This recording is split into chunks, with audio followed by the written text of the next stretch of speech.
whether you feel yourself making progress or you still feel kind of stuck in that same loop, wherever you fall on that sort of spectrum of moving forward or staying still, there's going to be this little voice and this collection of old memories that's trying to pull you backwards. And I want to note that every time we are pulled into moving maybe in the opposite direction of the one that's actually going to allow us to experience, the most benefit from our life, it's not necessarily that we're moving backwards, but oftentimes we're just looping again. We're just cycling through a similar emotional experience, a similar frustrating stagnancy until the behaviors change. And that's what it is. And there's a couple key points that I want to make here. And the first being is that we have to change our relationship with the past. And I write about this in my book. It's that, we've created such a narrative in self improvement and self development over the fact of, there's nothing for you in the past and you have to let go of the past. And those things are true. But I also think it's important to reconcile the past, to come to terms with in any way, shape, or form that the past is no longer here. Even if that means looking at old videos, old photos, and old memories of certain people, certain environments, and certain past experiences, I think that's okay. And you should let yourself feel sad and grieve the past, even if it's not a particular person, even if it's just a different environment or a different situation or a different point of your life, whatever it may be. Maybe you had less responsibilities, maybe you were less aware, whatever the case may be. I think it's okay to allow yourself and allow ourselves to grieve the past because it is truly gone. And we should show ourselves and kind of tell our subconscious that it is gone by treating the past as a sort of death. And I don't mean death in a harsh way. I mean in a way where we can come to terms with it and make peace with it. And another important thing is that we often think that missing the past or nostalgia for the past is a sign or a key indicator that we need to go back to doing things that we did before. Either we need to go back to a certain environment, either we need to hang around certain people from the past, or whatever it may be. But that's almost never, the key principle here that we should be learning from. But rather, the key lesson here is to understand that you are capable of experiencing those same feelings again, those same wonderful and amazing emotions you once experienced. You are capable of experiencing them again, but they might just look differently now. Maybe now you have to go out of your way to see certain friends, to see family. Maybe now you have to go out of your way to create good memories. It's not going to fall into your lap as easily as it did maybe when you were younger. But that's okay because as we grow and whatever age you're at, it really doesn't matter at all because we're always going to have this relationship with the past where we have to grieve it. And until you allow yourself to grieve it, I don't think you have fully accepted that it is over and it is gone. And we see this in a lot of people who, cling on to past experiences, cling on to past phases of life. They never fully move on because they're always trying to get back to that place because they think that's the best that will ever come. And two things can be true. Number one, it can be the best that, you ever experience, but that is completely your choice. If you don't have a say in the matter of your life, if you don't ever try progressing forward and creating a future in which is better than even the best that you have experienced in the past, then yeah, that might be the best that you've experienced because you're hanging yourself up on it. We don't grow because, we find ourselves in another situation, environment with new people, whatever that distracts us, maybe for a little bit. We grow because we understand that there is a openness, there is a freedom, and most of all, there is a responsibility on our behalf to create the life that we want. If you don't create the life that you want, a life will be assigned to you.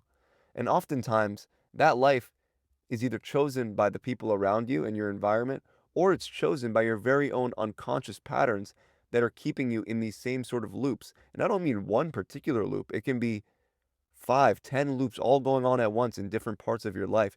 And so every day now starts looking the same. Every week is uniform. And this is what makes people so angry and resentful at life is because you never did yourself justice and you never gave your own life an opportunity to be different. This is a fact, and it is that your life can be better in the future than it is now and than it has been before. That is a fact. So, what are we doing to make that fact a reality for ourselves? Because just because that statement is true, just because the possibility is true, doesn't mean it's inherently given to all of us. So, in grieving the past, we can fully accept that it is gone, but we don't have to grieve what those past experiences made us feel, because those feelings are still inside of us. Even if a certain person, a certain environment, a certain situation, made us feel a certain way emotionally, those feelings are still arising from within us. It's our own nervous system creating the experience of happiness, of gratitude, of laughter, of joy, whatever it may be. We created those emotions as a reaction and a response to the things going on around us. So we are just as capable now of experiencing those emotions as we were before. And happiness, joy, that same laughter, those wonderful emotions, you may find it in different people, in different settings, in different situations. And we have to invite that into our life. The grieving of the past, the letting go of the past, actually really comes from admitting that it is our responsibility to create a brighter future for ourselves. You do have to put yourself out there to meet new people. You do have to go out of your comfort zone for new experiences and to leverage yourself, and whether that be your career or anything else. These are practical implications of what it means to let go of the past. Another example that I like is the fact that does appreciating someone right now make the grieving of when they're gone any less substantial? And the answer is I don't know. And the point really isn't to make do of past experiences. The point isn't to lessen the grief of whatever nostalgia we're looking back upon, but it is to radically accept that the reality in front of us is as it is, right? And we can take both the pros and the cons from the reality that's sitting in front of us while not neglecting that we can enjoy our life experience ahead. So we can admit the fact that we will never be that young again, and we will never be able to live so, in a way, irresponsible again. We will never have so many chances to make mistakes again, right? And in that same breath, we can say, I'll never have to live and subjugate myself to so many things that I had no say and no choice in doing. Now with more responsibility comes more choice. And so there's pros and cons to both. The second framework I kind of want to look at is when you're trying to shift who you are, when you're trying to change your identity in a way where, you're becoming a different and better version of yourself, there's going to be those thoughts that creep in that sound very reasonable. And they're going to tell you that, you know, the way that things have been is the way that they're going to be, right? That's what old conditioning does. And the reason why it's so convincing is because it sounds like you. Those old pessimistic thoughts sound like you because it's the same voice that you've been allowing the space to voice their opinion in, sorry, for the past however many years of your life. Reason sounds very enticing when you're looking for a way out, when you're not looking to accept responsibility of the circumstances of your life. Being reasonable, being grounded, being logical when it comes to our dreams and the very expansive things we want out of our life, it sounds very seductive because it offers us a way out. It offers us a way out of expansion and evolution. And a lot of people take this way out. Once that door opens, they take it. Once those thoughts come back, this isn't who you are. Stick to what you know, stick to the things you've done before, stick to the people you already know. You know, this is the trap itself. And because that voice sounds so familiar, because everything is so familiar for you, you believe that to be the correct choice. You confuse comfort for alignment. I'll tell you this right now. Alignment in a metaphorical or spiritual or whatever sense, alignment is exciting, nerve-wracking, and foreign. I don't want to say uncomfortable because that doesn't do justice to the feelings of how it feels to really expand your bounds and evolve past the person you were before. But alignment isn't going to feel nice and comfy. You know, if anything, you're going to feel empowered and invigorated with confidence when moving into alignment. You're going to feel like almost conquering the world. That's what alignment feels like. It doesn't feel comfortable. It doesn't feel nice and easy and relaxed.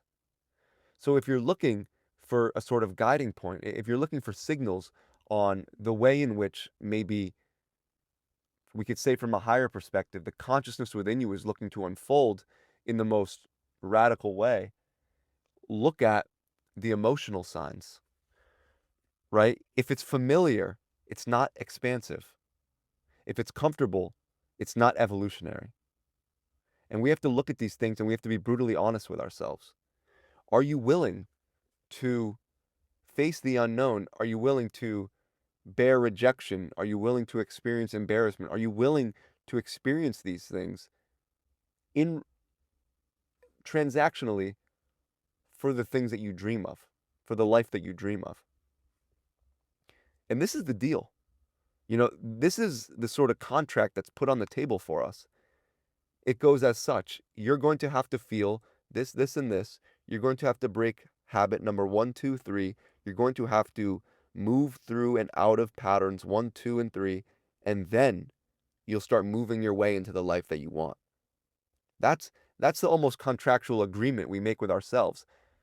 But once you get a taste of what it's like to be free out of that old familiar misery, out of that same day to day, once you get a taste of the infinite possibilities of who you can be and what your life can be, you'll never go back because the taste is almost ecstatic in a way where nothing else, what nothing else is. You know, no amount of playing it safe, no amount of being logical, no amount of trying to do what you know works is going to provide you that same ecstasy that venturing into the unknown and exploring the possibilities will. But you have to understand the trade off. Are you willing to feel the discomfort? Are you willing to be uncomfortable? If you're not there yet. There's an energy, and I want to give you a subjective experience, or rather a subjective perspective, because I've been trying to be relatively objective. There's an energy that I feel where I open my eyes wide and I look around and there's a jolt of motivation, there's a jolt of excitement where I say anything that stands in the way of the life that I want is simply acting as a propeller. So in other words, any fear I face, any anxiety I show grace to, any of these things that I move through, any of these things that I conquer, act as momentum towards the life that I want. They're not stopping me in my tracks. What they're doing is offering me a faster way to what I want, a faster way to being the person that I want. And I feel a sense of no return because you have to know that whatever lies in the unknown is going to be something you could have never imagined for yourself. And the feelings that you can experience in the unknown are feelings that you felt like when you were a kid. I want you to imagine that the unknown possibilities, right? The random actions, the out of character actions for yourself is the best way to put it. The out of character actions that put you into a different alignment. The out of the ordinary environments that put you into a different alignment. All these different things that put you into a different alignment. I want you to imagine that existing in the unknown, right? So anything you dream of your life to be, it exists in the unknown. And all the ways in which it might take a left or right turn also exist in the unknown, and that's where fear comes in. But are you willing? Do you want that life enough? Do you want to be that version of yourself bad enough where you are willing to venture into the unknown and find out. And if you're not, you have ordered the same dish that you have for basically the entirety of your life thus far. That's what it is. I know it's so cliche and it's so almost like motivational Instagram-ish where they say, do you want it bad enough?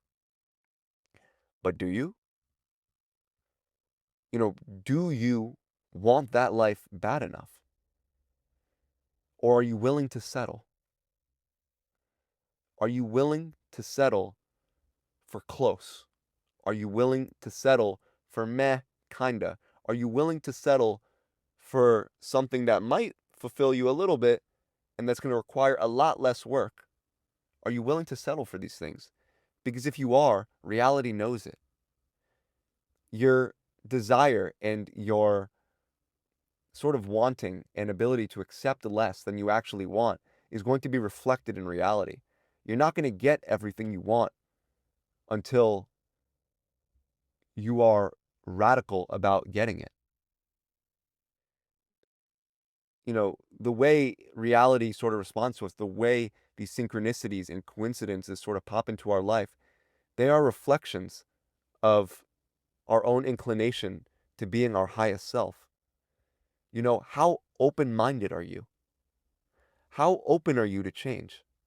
If the universe, by some miracle, dropped its hand down and said, you have to do this extremely difficult thing for the life you want, but you don't have to, would you? And we all rush to say yes, but how do you know that's not happening every day?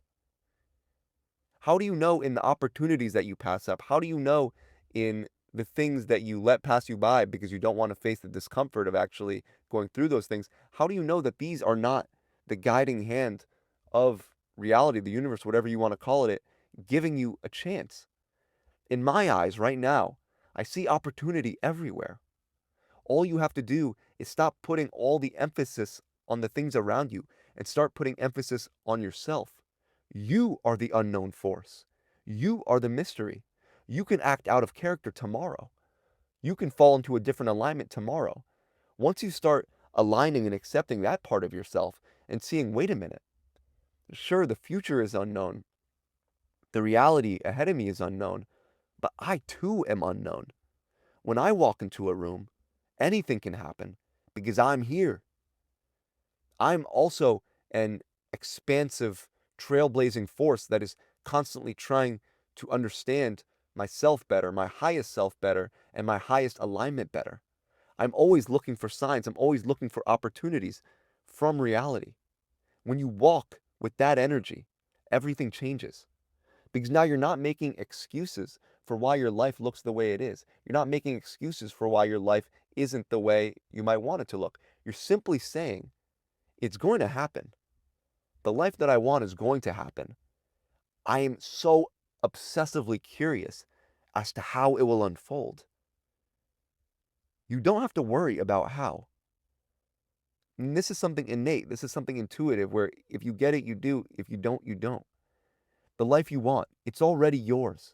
But you have to be curious about how it's going to unfold. And more so, you have to be extremely open-minded about the path that's going to take you, the path that you're going to have to take to get there.